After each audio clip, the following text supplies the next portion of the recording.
The prophet Jeremiah is known as the weeping prophet.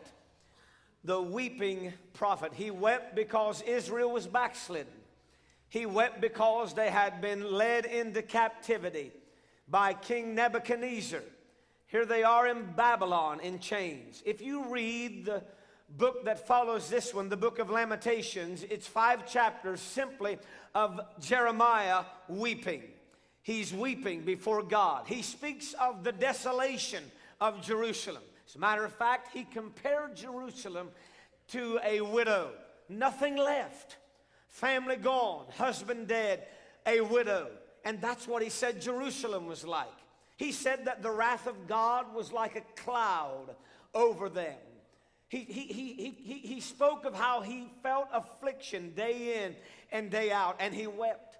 And he even went as far to say, as the gold no longer glittered. This was a deplorable situation that Israel found themselves in. And Jeremiah the prophet wept over them.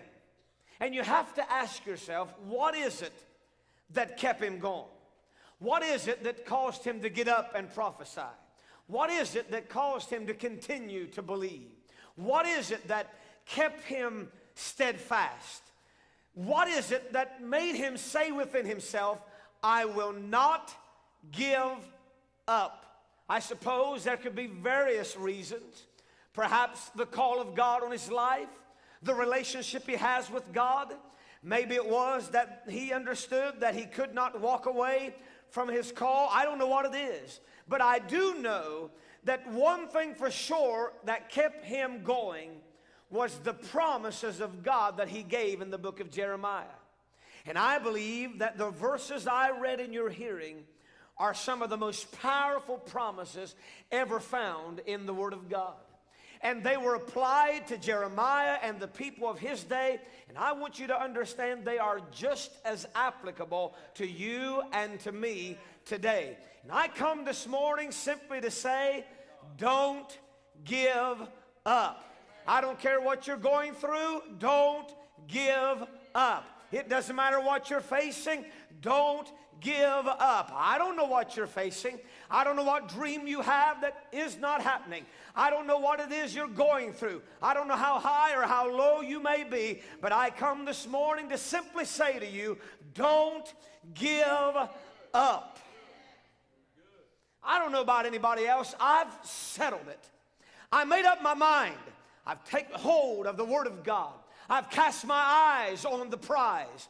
And I refuse to turn away. I refuse to give up. I've settled it in my mind, in my heart, and in my spirit that I'm going to stand on the Word of God despite what happens, despite who goes or doesn't. I'm not going to give up. That was Jeremiah. He made up his mind. I will not quit. I will not give up.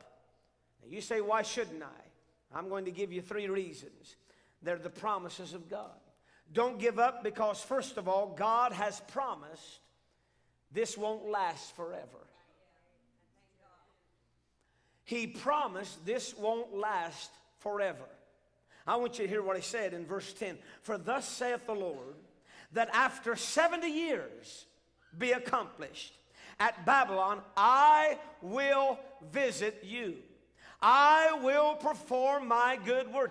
Don't give up, because whatever it is you're going through right now won't last forever. God promised, man, I love how God does this. It's as if God has the authority. It's almost as if he's sovereign. It's like God has the ability to look at their plight and say, listen, don't quit. After 70 years is accomplished, then I'm going to step in. Then I'm going to visit you. Then I'm going to perform my good word. Some of you have felt like quitting when God says, hold on, this is not going to last forever. Just hold on. I'm going to step in. I'm going to perform my good word in your life. Don't give up. Why? Because it's not going to be forever. The dreams that God's given you that's not fulfilled, don't give up. It's not going to be forever. God promises, I'll perform my word. Now, we either believe that or we don't. We either believe that God is true and every other man lies, or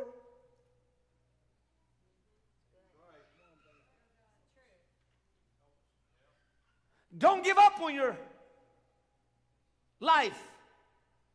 Don't give up on your ministry. Don't give up on your dream.